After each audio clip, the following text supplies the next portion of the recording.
Hola, ¿qué tal muchachos? ¿Cómo están? Mi nombre es Luis Liendo, estudiante de Derecho de la UBA, actualmente en el quinto semestre.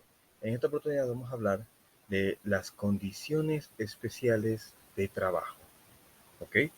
Va a ser una exposición muy interesante con mucho contenido. Por lo tanto, vamos a hacer una dinámica interesante. Vamos a complementar lo escrito con lo narrado, ¿ok? Espero que sea de su agrado. Vamos a ello. ¿Qué son las condiciones especiales de trabajo? Estas son una clasificación especial, otorgada por la Ley Orgánica del Trabajo, los trabajadores y las trabajadoras. ¿Para qué? Para definir y regular aquellas relaciones de trabajo no convencionales, como lo pueden ser las relaciones de trabajo para los motorizados o aquellos trabajadores que realizan su actividad, que prestan su servicio desde la comodidad de su casa. Con el objetivo de hacer la actividad más sencilla y dinámica, clasifiqué algunos tipos de trabajo. En esta ocasión nos toca los trabajadores relacionados al ámbito del hogar, entre los cuales encontraremos los trabajadores del hogar. Estos son los trabajadores que se encargan de satisfacer las necesidades dentro de un hogar, una casa. Por ejemplo, un chofer que se encarga de manejar para un individuo o para toda la familia, una ama de llaves, un cocinero, un camarero, cosas de ese estilo. Los trabajadores a domicilio son todos aquellos trabajadores que prestan un servicio desde la comodidad de su casa. Como ya expliqué antes, puede ser trabajo, teletrabajo, o puede ser manufacturando. Por ejemplo, la preparación de etiquetas, pero no desde una oficina, sino desde la comodidad de la casa. Trabajadores residenciales. Los trabajadores residenciales son aquellos trabajadores que viven generalmente en edificios y trabajan para ese edificio, prestan un servicio en dicho edificio, dicho conjunto residencial. Estos se encargan del mantenimiento, ya sea de pisos, tuberías, jardinería, etcétera. Muy bien, los trabajadores para el hogar, al no contar con una ley especial, son regulados por todos y cada uno de los aspectos expresados en la LOT, es decir, sus vacaciones, indemnizaciones, suspensión del trabajo, todo, absolutamente todo. Básicamente, los iguala a las condiciones de trabajo no especiales, o sea, convencionales. En cuanto a los trabajadores a domicilio, sus normativas están dotadas de cierto principio de igualdad que les permite tener los mismos derechos, beneficios y remuneraciones que los trabajadores presenciales de dicha entidad laboral. Por otro lado, estos tienen el beneficio extra de que los gastos del hogar relacionados con la prestación del servicio, por ejemplo, luz, agua, gas, pueden ser compensados por la entidad laboral al trabajador.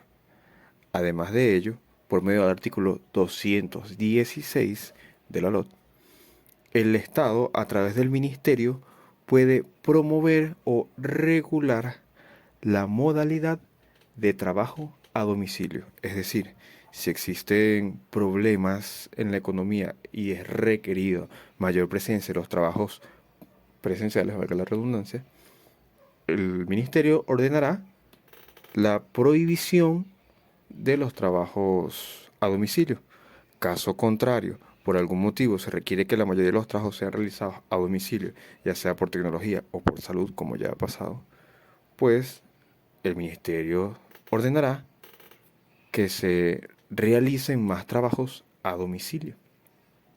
Con respecto a los trabajadores residenciales que sí cuentan con su propia ley, que es la Ley Especial para la Dignificación de Trabajadores y Trabajadoras Residenciales. Esta ley define la calidad del servicio, su finalidad y sus límites, es decir, los límites de la prestación de servicio para evitar que exista algún tipo de explotación.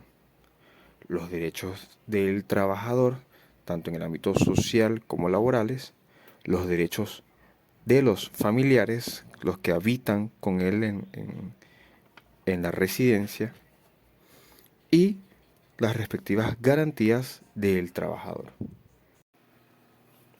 Los trabajadores del deporte profesional son todos aquellos deportistas, entrenadores, directivos, fisioterapeutas, etc.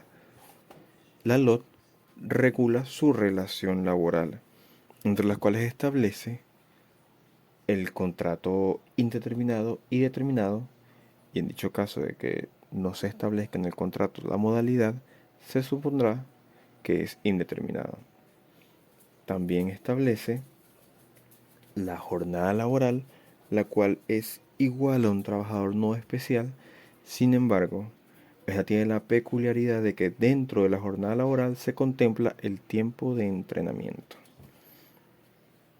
Otro dato curioso es que en el artículo 227 de la LOT se establece la excepción a la igualdad salarial.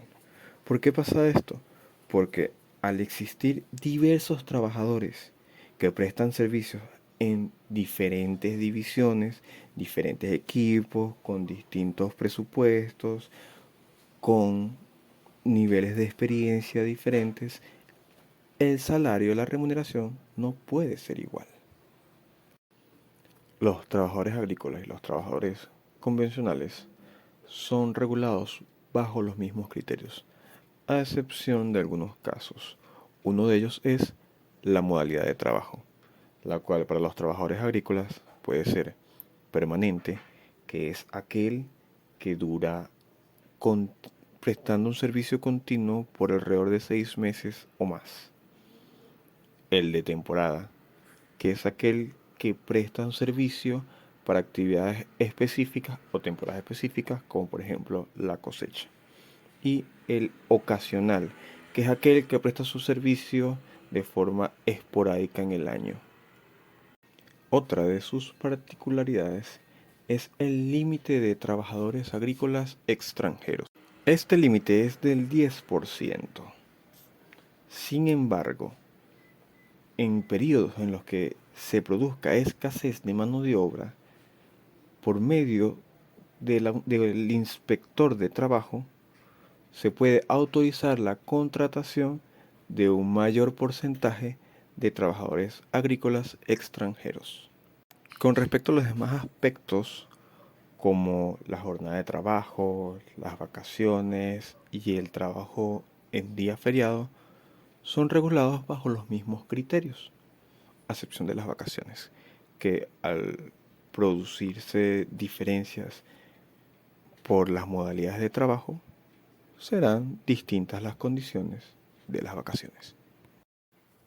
Entre los trabajadores relacionados al ámbito de transporte, un grupo inventado por mí, están los trabajadores de transporte terrestre, es decir, el transporte público y privado, ya sea urbano, interurbano o extraurbano, de transporte, de carga o ambos. Los trabajadores de transporte aéreo. Entre estos se encuentra la tripulación aérea, que está compuesta por la tripulación de servicio y la tripulación de conducción. La de conducción está compuesta por los dos pilotos, la de servicio por las azafatas y azafatos. Los trabajadores de transporte marítimo, fluvial y lacustre. Entre estos se encuentran toda la tripulación de buque, mercante o de transporte, ya sea que estén en mar o en tierra. Y entre los trabajadores motorizados tenemos los mototaxistas, los repartidores, mensajeros, ya sea particulares o dependientes.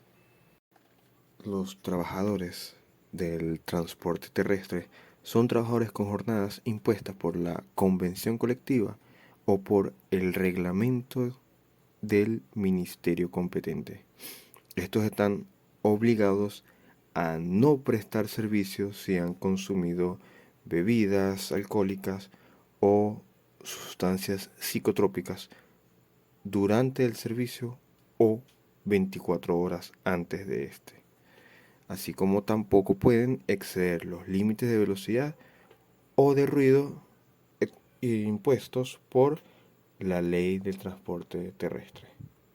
Por su parte, los trabajadores del transporte aéreo están obligados a practicar un entrenamiento si han pasado más de 30 días continuos sin trabajar en una aeronave.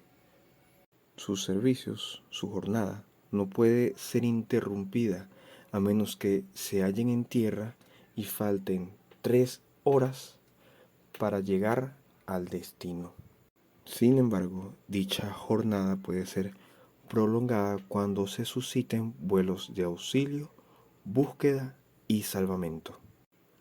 Además, el tripulante responsable del avión tiene permitido detener su servicio si ve en el aeropuerto o en la pista de despegue alguna situación que pueda poner en riesgo la vida de sus tripulantes, de los pasajeros o de las personas alrededor de ellos, por lo menos hasta que se solucione.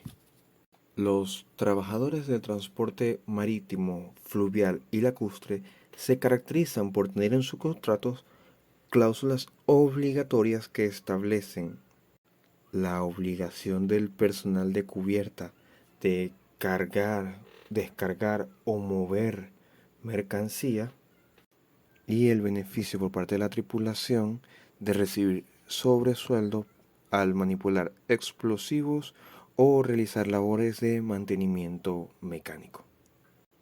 Sin embargo, toda actividad extra que incluya la seguridad del viaje, la mercancía o de la tripulación no va a contar para dicho sobretiempo.